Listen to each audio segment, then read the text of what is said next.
Bismillahirrahmanirrahim. Assalamualaikum warahmatullahi wabarakatuh. Welcome back to my channel Jamal Official Vlog. Alhamdulillah teman-teman, bertemu kembali ya bersua, walaupun hanya lewat layar monitor seperti ini di channel YouTube. Lewat daring kita bisa ketemu, interaksi seperti ini ya, walaupun kita hanya via YouTube seperti ini. Mudah-mudahan membuat kalian makin kuat. Tentunya Anda menonton channel YouTube ini adalah nasabah atau debitur yang saat ini mengalami stres, pusing, kalut, panik akibat gagal bayar pinjaman online. Nah, untuk itu kawan-kawan semua dimanapun berada, pantengin terus channel YouTube ini, insya Allah menjadi penguat mental kalian. Kali ini saya akan bahas status DPO yang disematkan kepada nasabah yang gagal bayar. Jadi, nasabah gagal bayar pinjol, sekarang statusnya jadi DPO. Bagaimana ini bisa terjadi? Landasan hukumnya apa? Simak videonya. Semoga menguatkan. PMP jaya, jaya, jaya. Ojo.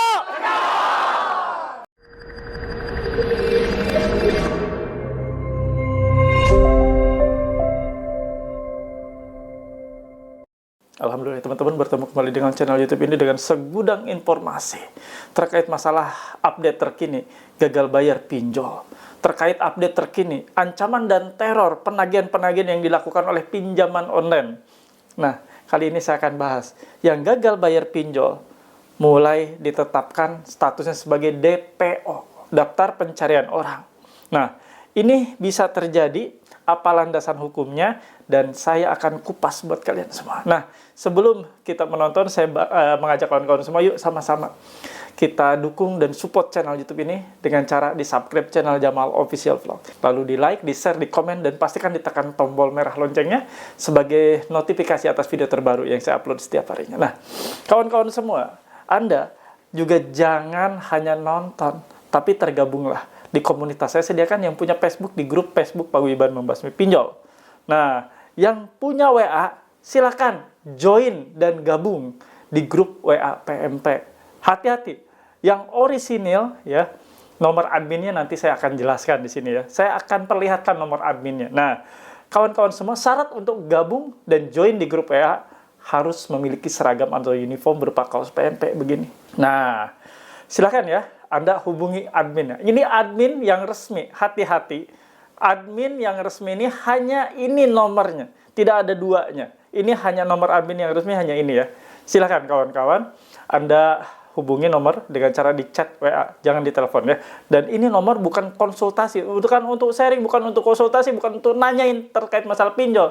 Ini untuk membantu Anda masuk di grup WA PMP, titik ya. Nah, kawan-kawan semua, ada yang sudah tergabung di grup WA PMP, nanti boleh memiliki ini, stiker dilarang masuk. Ini untuk mencegah DC pinjol masuk sembarangan ke rumah Anda tanpa izin dari kalian semua. Bila mereka tetap menerobos masuk, diduga melanggar pasal 167 ayat 1 KUHP dan pasal 257 ayat 1 Undang-Undang Nomor 1 Tahun 2023. Di penjara mereka kalau tetap menerobos masuk ya. Mau kan punya seperti ini? Silakan hubungi ini ya. Tapi tetap harus tergabung di grup WA PMP dulu ya. Nah, kawan-kawan semua, sekarang simak saatnya. DPO, daftar pencarian orang yang disematkan kepada nasabah yang gagal bayar. Kenapa bisa jadi DPO? Dikejar-kejar dong sama polisi. Simak videonya.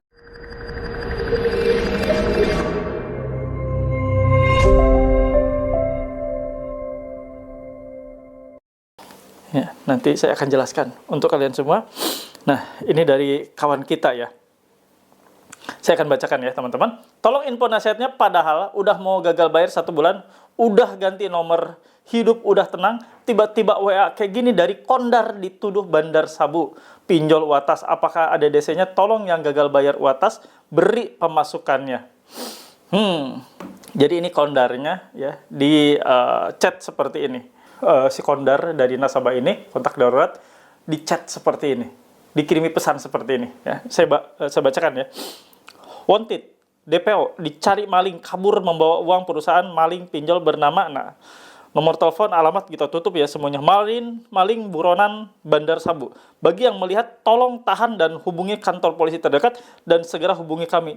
Foto dan KTP sesuai dengan kami kirim di sosial media dan WhatsApp.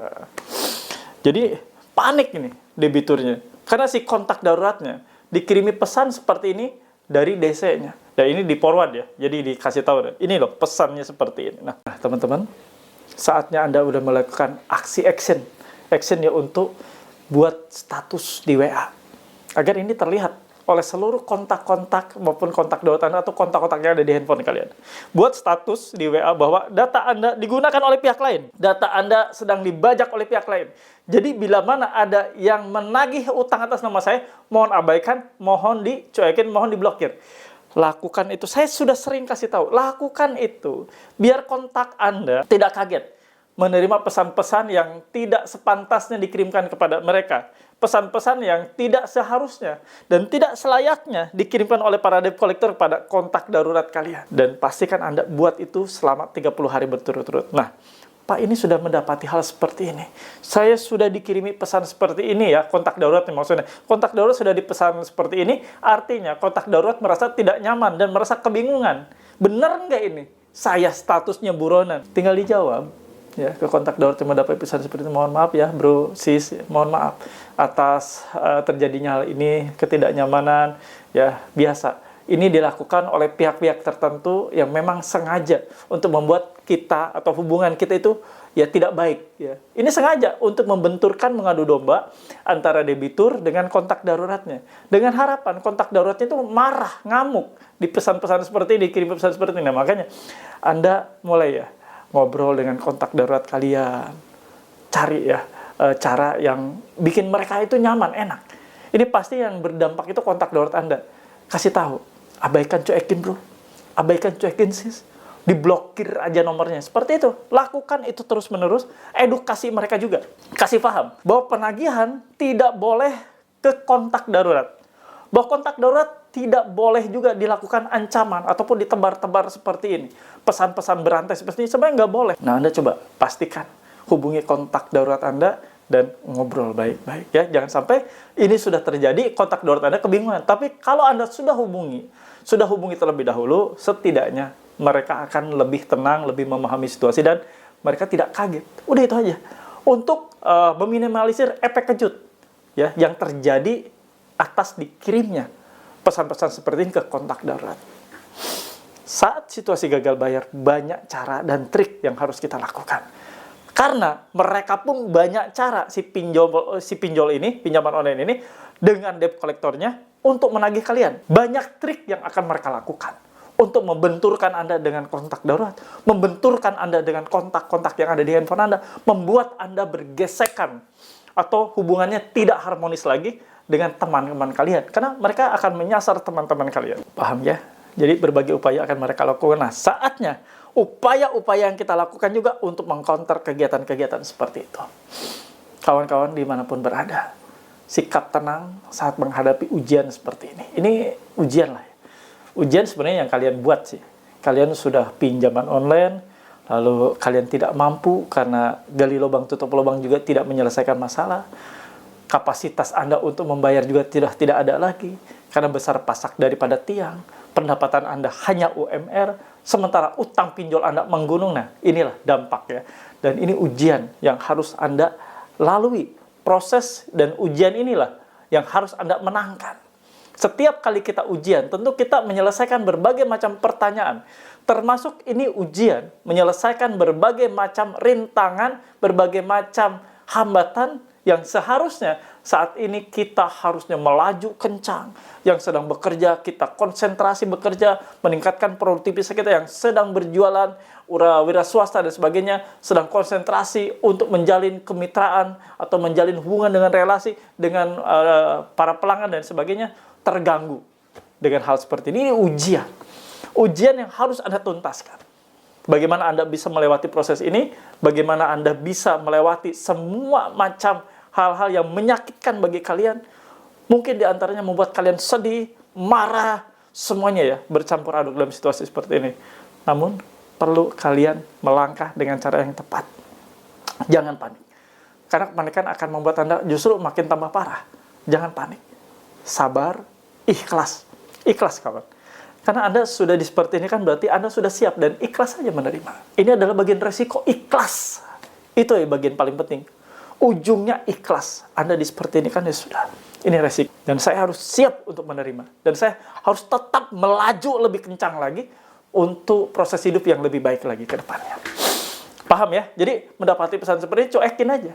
Yang akan bermasalah mereka. Yang akan bermasalah hidupnya itu para debt kolektornya, bukan kalian. Kalian gagal bayar hanya terbentur selik ojek. Kalian gagal bayar pinjol hanya dikirimi pesan-pesan seperti ini. Teror-teror seperti ini. Hanya itu yang Anda terima. Selebihnya Anda bisa makan, tetap bisa makan. Tetap bisa ngasih anak jajan. Tetap bisa ngasih istri belanja. Tetap bisa ngasih orang tua. Tetap Anda berpendapatan. Tetap Anda bekerja. Hanya Anda terganggu saja sedikit. Tapi gagal bayar Anda. Jadi status gagal tagih bagi mereka, para penagih. Status gagal tagih itu menyeramkan bagi mereka. Dan tidak membuat kita merasa, bermasalah, tidak. Status gagal bayar Anda tidak membuat Anda sengsara. Status gagal bayar Anda sengsara bagi mereka. Malah petaka bagi para penagihnya. Jadi statusnya gagal tagih. Gagal tagih, imbasnya dipecat, di PHK. Dan mereka tidak lagi bekerja di perusahaan itu. Karena gagal tagih. Gagal menyelesaikan tagihan yang dibebankan kepada mereka. Paham? Jadi, nggak usah takut ya. Semua itu adalah proses. Semua itu adalah kesalahan kita. Kita lalui saja. Kita ambil resikonya. Dan menangkan. Oke kawan-kawan? Itu mungkin yang mau saya bawakan kali ini. Mudah-mudahan menjadi penyemangat buat kalian semua. Sebagai edukasi yang baik untuk kalian. Nah, sebelum saya akhiri, seperti biasa saya mohon feedback terbaik dari kalian. Tulis dan ketik di kolom komentar. Sebagai afirmasi positif buat Anda juga, saya paham, saya mengerti, saya tidak takut. Tidak takut. Anda akan ambil resiko ini, Anda akan lalui proses ini, Anda akan menangkan proses ini. Teman-teman, jangan lupa ya, di-subscribe channel YouTube Jamal Official Vlog. Di-like, di-share, di-komen. Betul kan, Pak Haji? Iya, benar. Oke, teman-teman, lanjutkan. Jangan lupa ya. Iya. Alhamdulillah, ada di bagian akhir video seperti biasa. Saya akan kasih kesimpulan buat kalian semua. Nah, sebelum saya kasih kesimpulan, saya mengajak kawan-kawan semua yang belum join dan gabung di grup PMP, silahkan join dan gabung. Dengan Anda gabung dan join di grup PMP, banyak benefit yang Anda terima. Termasuk penguatan mental. Termasuk Anda merasa tidak sendiri. Semua ada di sini, dari Sabang sampai Merauke. Dari berbagai macam latar belakang profesi yang berbeda-beda, semua ada di sini. Silahkan join ya, gabung untuk nomornya. Nomor untuk joinnya, silahkan ya, ada di sini. Langsung WA. Saya mau join di grup WA PMP. Silakan kawan-kawan. Semoga kita bertemu dan menjadi keluarga besar PMP. Anda bisa komunikasi dengan saya langsung ya di grup PMP tersebut. Oke kawan-kawan. Saya kasih kesimpulan ya. Anda mendapati pesan seperti itu, jadikan DPO katanya. Jadi bukan Anda yang menerima, tapi kontak darurat Anda dikirimi pesan-pesan bahwa Anda, nama siapa ya? Nama Anda berarti ya. Nama kalian jadi DPO maling, buronan sabu dan sebagainya. Sudah, biarin aja. Mereka hanya mampu membuat seperti itu. Mereka hanya mampu menagih dengan cara-cara seperti itu. Cara mereka menagih selalu disertai dengan apapun itu yang menyakitkan, menakutkan, bahkan membuat Anda marah. Itu hak mereka kok mau nagih ya, walaupun sebenarnya itu sudah bertentangan dengan aturan dan norma yang berada di masyarakat, maupun norma hukum ya. Sudah tidak sesuai lagi. Tapi apa mau dikata? Memang itu pekerjaannya. Kalau mereka tidak nagih dengan cara seperti itu, mungkin bagi mereka tidak efektif. Namun, justru menagih dengan cara seperti itu membuat mereka gagal tagih. Tidak ada satupun nasabah yang rela untuk menyelesaikan pembayaran atau membayar tunggakan pinjolnya bila sudah dicaci maki, dipermalukan, disebar-sebarkan seperti ini. Tidak ada satupun yang masih waras tentunya ya. Kalau ya nggak tahu lah. Kalau misalnya emang nggak punya urat malu ya seperti itu, masih tetap bayar, ya udah deh bayar aja. Kalau sudah mempermalukan seperti itu, layak digagal bayar, nggak usah dibayar. Buat apa juga dibayar? Cara penagihan sudah tidak patut, cara penagihan sudah tidak sesuai dengan aturan dan rules yang berlaku sebagai tenaga SDM penagihan, sudah tidak perlu dibayar lagi. Udah nggak usah panik. Pantangin terus channel YouTube ini, segera gabung di grup WA PMP, tenang sudah kalian. Itu saja yang mau saya bawakan, mudah-mudahan bermanfaat. Dan seperti biasa, di sesi akhir video, saya selalu mengajak kalian semua untuk berdoa. Sesi doa ini jangan dilewatkan. Ikuti kawan, sampai habis, sampai akhir. Mudah-mudahan, ya, dengan sama-sama kita berdoa, Allah melepaskan rasa takut yang selama ini ada. Allah buatkan kita hatinya damai dan tenang, insya Allah. Ya, Allah berkuasa dan maha kuasa atas apapun yang terjadi dalam kehidupan Anda. Tinggal bagaimana kita meminta dan memohon. Yuk sama-sama kita berdoa dan saya pimpin ya. Ya Allah, ya Rabb, yang Maha Pengasih, Maha Penyayang, ampuni kami semua ya Allah. Ampuni kami yang saat ini telah terjerat riba pinjaman online, riba yang Engkau laknat, riba yang Engkau larang ya Allah. Kami sangat menyesal Dan kami minta ampunan-Mu ya Allah. Ya Allah, ya Rabb, untuk teman-teman kami yang saat ini sedang sakit, terbaring sakit, angkat sakit penyakitnya. Angkat ya Allah, agar mereka pulih kembali, agar mereka kembali sembuh, sedia kala sehat. Untuk teman-teman kami yang saat ini sedang menjadi pejuang rupiah. Subuh keluar, setelah selepas sholat subuh, mereka berjuang, mereka ngelapak, mereka berniaga, menjadi pedagang-pedagang yang tangguh untuk menghidupi keluarganya. Ya Allah, berkahi mereka, berikan mereka kesehatan, berikan mereka perlindungan, berikan mereka pelanggan-pelanggan terbaik, berikan mereka rezeki yang berkah, rezeki yang bebas dari riba. Ya Allah, ya Rabb, untuk teman-teman kami yang saat ini sedang bekerja di instansi pemerintah, BUMN, swasta, ya Allah, mereka sedang bekerja, menghidupi keluarganya, lancarkan, mudahkan, berhasilkan setiap pekerjaannya, dan jauhkan dari setiap bahaya yang akan menimpa mereka. Ya Allah, ya Rabb, teman-teman kami yang saat ini rumah tangganya hancur, rumah tangganya di ujung perceraian, mereka hendak berpisah, ya Allah, rekatkan kembali, utuhkan kembali rumah tangganya menjadi keluarga yang sakinah, keluarga yang mawadah, keluarga warahmah, ya Allah. Jauhkan dari perselisihan, dekatkan mereka dengan saling sayang menyayangi, saling memaafkan, ya Allah, saling mengerti, dan kembali tumbuh menjadi keluarga yang tangguh, keluarga yang rezekinya bebas daripada riba. Ya Allah, ya Rabb, ampuni kami, kabulkan doa kami. Amin, ya Rabbal alamin. Mudah-mudahan doa-doa yang kita panjatkan Allah kabulkan, dan mudah-mudahan kita semua diselamatkan. Yuk sama-sama kita hijrah, totalitas hijrah, istiqomah. Tidak lagi minjol, tidak lagi tertarik untuk ngeriba, atau riba-riba lain selain riba pinjol. Ingat, ketika kita mulai bermain riba kembali, Allah akan memusnahkan harta kita. Allah akan menghanguskan harta kita. Hati-hati ya kawan-kawan, ini perintah Allah, jauhi riba. Terima kasih, mudah-mudahan bermanfaat. Saya izin pamit. Robbana atina fid dunya hasanah wa fil akhirati hasanah wa qina adzabannar. Wallahu muwaffiq ila aqwamit thoriq. Wabillahi taufiq wa hidayah. Wassalamualaikum warahmatullahi wabarakatuh. Salam akal sehat. Bravo. Sampai ketemu di episode selanjutnya.